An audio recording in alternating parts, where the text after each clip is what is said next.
One of the biggest surprises at the most recent Nintendo Direct, certainly the biggest for fighting game fans, was the announcement of Marvel vs. Capcom Fighting Collection for Switch, PS4, and Steam. This was an earth-shaking announcement because these games previously were locked to their original hardware.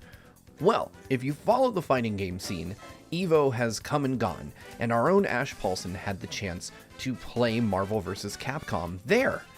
For the uninitiated, Marvel vs. Capcom Collection contains the following games: Marvel Superheroes vs. Street Fighter, X-Men vs. Street Fighter, Marvel Superheroes, X-Men Children of the Atom, Marvel vs. Capcom 1 and 2, and The Punisher, which is a side-scrolling beat-em-up, but I assume that Capcom just renewed their license to distribute all of their Marvel crossover games. Of those 7 titles, Capcom gave us the opportunity to check out Marvel vs. Capcom 2 and X-Men Children of the Atom. Unfortunately, our demo time got cut short, so we didn't get to try X-Men vs. Street Fighter, which, speaking personally, is a shame because X-Men vs. Street Fighter is one of my favorite fighting games of all time. While on the surface, these are just ports of Capcom's most legendary crossover fighting games, it is worth noting that there is a bit more to them than that. Similarly to how Capcom has bundled up other games in other fighting collections, they've done well to add additional extras here to provide something for those players who have experienced these games time and again over the years, though Marvel vs. Capcom has historically been a harder series to get your hands on because they've been trapped on either old digital marketplaces or on the original hardware. It's nice to see that they put in the extra effort beyond just providing the games themselves. There are a selection of features. You have wallpapers and filters, and though the filters kind of vary in quality, it's still nice to have the options. The CRT filter in particular seemed pretty good. Not great, not excellent, but pretty good. You can see it on screen now, and it's not a bad effect. As with their previous collections, Capcom has also added a museum and a gallery. They've added Fighters Awards, but we're not allowed to actually show those, so you just have to take my word for it.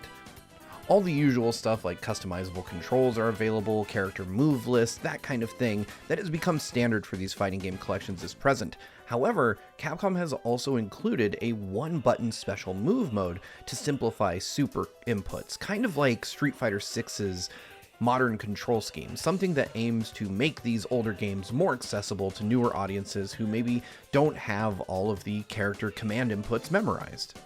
Just like with Capcom's previous fighting game collections, you can also choose between US and Japanese versions of games. You can enable secret characters, set your CPU difficulty. You can get really deep into the options to customize your experience to have it reflect your skill level, where you're at, or just what you want to see in game. Personally, I like the ability to just have secret characters unlocked because after years and years of having played these games, I'm going to admit that I don't really remember how to unlock them anymore, and I don't want to have to do it every time I play.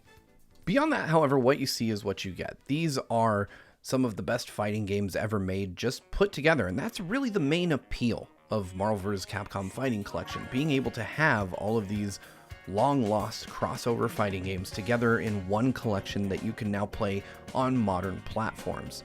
I love the idea of being able to throw this in my bag with my Switch and play Marvel against other people.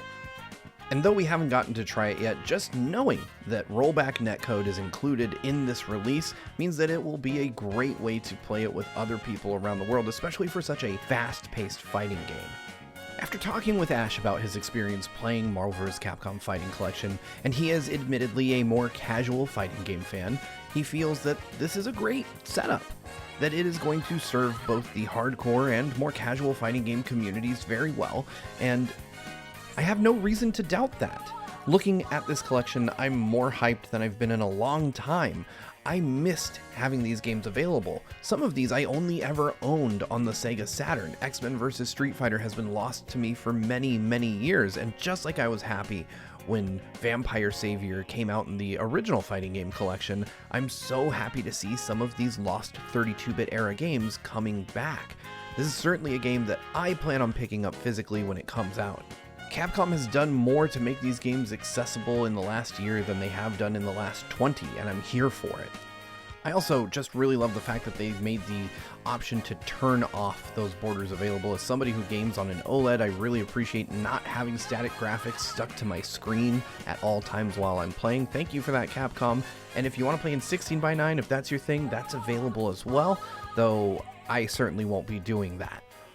Our hands-on time with Marvel vs. Capcom Fighting Collection was all too brief, but what we saw and played in that hour that we were able to go hands-on with the game has me convinced that this is absolutely one to watch, one to pick up when it comes out, if not just for the historical value, but for the fact that Capcom has done everything they can to make these games fit in the modern era without changing them fundamentally.